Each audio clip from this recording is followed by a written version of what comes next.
Working on a show ripped from the headlines of a tabloid newspaper has its challenges. But I feel like this is a musical that needs the blood. And so how to figure out that it's not gonna stain, it's not gonna get on the stage.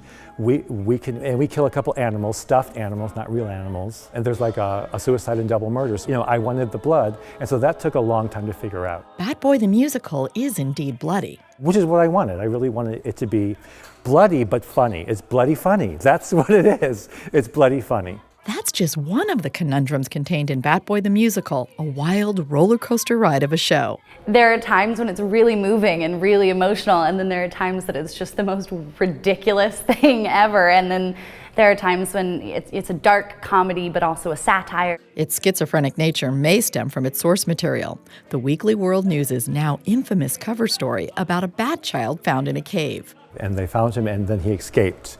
And then he'd be seen. Oh my God, Bat Boy was seen. Oh, Bat Boy kidnapped a baby. Oh, Bat Boy was at the grocery store. That tabloid story soon evolved into an urban legend. But it was the absurd photo of that deformed, screaming child that actor Cody Ingram remembers. That morphed kid where it's like, that's all I could think of. That face still haunts me to this day. Ingram now plays that kid in Bat Boy the Musical, and Michael Miserani is directing. The musical was written in 1997, about 5 years after Weekly World News broke its patentedly fabricated story. But the irony is, this fake news story inspired a show that gets to some very real truths. Well, for the authors, I think it was their chance to address racism.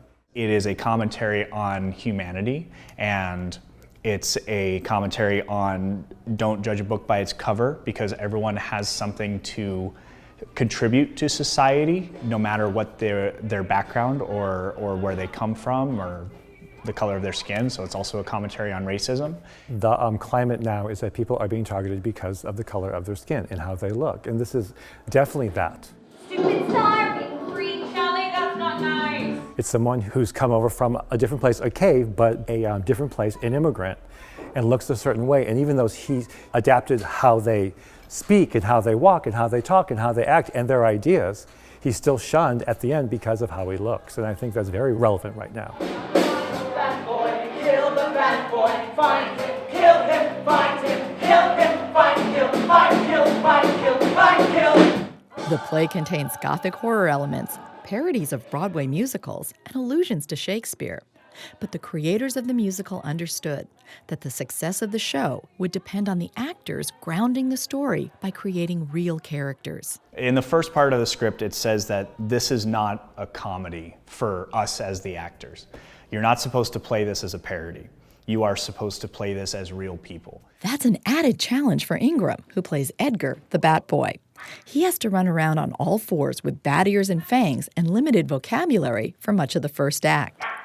Tara Sampson plays Shelley, his unlikely love interest. He is an innocent boy, and so he's my age, and he grew up in a cave by himself, so he's developmentally very far behind where I'm at, but in his heart he's very good and true and just trying to fit in and just wants a family of his own. That's the tragedy that lies at the heart of this crazy mixed-up musical.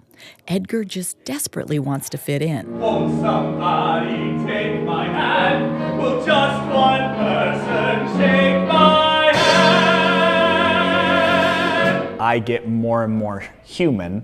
The townsfolk that are supposed to accept me and all I want to do is be accepted by them, they become more monstrous. So it's that interesting dichotomy of the person that is technically the most monstrous or looks the most monstrous is actually the most human, and the people that are the most human or look the most human are actually the monsters. You don't expect to find a soulful tragedy that gets to real issues of race and tolerance to come from the headlines of a 90s tabloid. But then maybe that's just one of the shocking truths contained in Bat Boy the Musical. You can't judge a book or a tabloid by its cover.